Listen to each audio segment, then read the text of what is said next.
testing. So, big story, crazy story. $2 trillion is on the table right now for what this money laundering scheme that's been going on with the government. $2 trillion. When you look in Washington, D.C., a lot of the property is being sold off. Hence, getting rid of the assets, uncovering money, wiping your hands clean. $2 trillion. Now, in my opinion, I think that this is an understatement. I think that if I were to take a stab at it, in a mathematical stab, I would have to say $5 trillion. 5 trillion with a T, not a B, not an M. And that's taxpayers' money. What are taxpayers going to do about it? You have Starbucks, you got Wi-Fi, you got Walmart, you got celebrity drama, you got the new Tesla dropping, you got NBA finals, you got all of this bullshit that's, distracting people to honestly not care. $2 trillion, not a B, not an M, that's a T. $2 trillion. So basically, like, when you're working overtime, your daughter's birthday is coming up, you're trying to pay for a new gift, you want to go on vacation with your girl, you want to go to the gym and get a new gym membership, you want to put food on your family's table.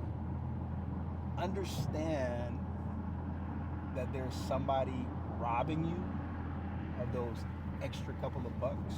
$2 trillion is crazy. Meaning that it doesn't matter what you do, how much time you put in,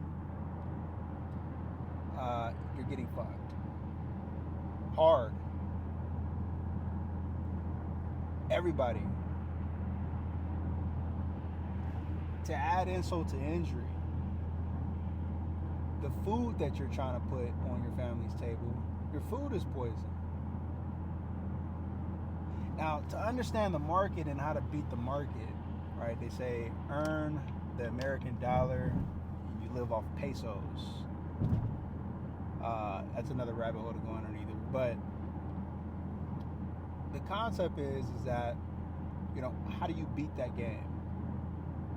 They just uncovered $2 trillion. How do you beat that game?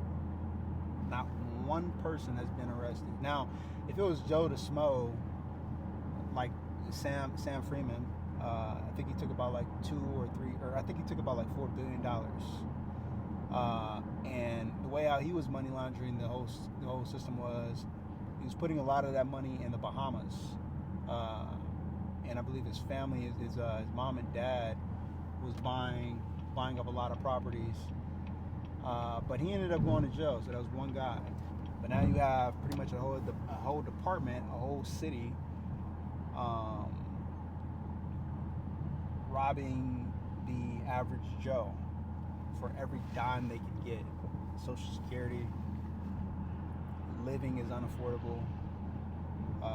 Eggs are $10. $2 trillion. Again, if I take a stab at it, I believe it's $5 trillion. Because you got to understand, this kind of stuff doesn't just happen overnight. It's something that has been, I think you got to go back to when inflation kicked in. I think they said back in the 50s you can buy a whole cart full of food for $20. And you start to say, well, at what point in time did that, where ordinary people couldn't do that anymore? I remember when I was young, I used to hear like, oh yeah, people in Asian countries, per hour they make a couple of cents. And I was like, a couple of cents? That's crazy. Like my brain as a kid couldn't fathom that. I'm like, you're only making a couple of cents a day? That's wild.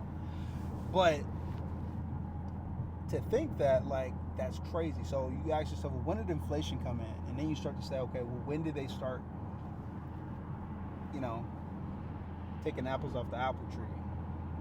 You know what I mean? And mind you, too, when you take apples off the apple tree, you know, you put it into assets, houses, cars, businesses, stocks, etc., and so forth.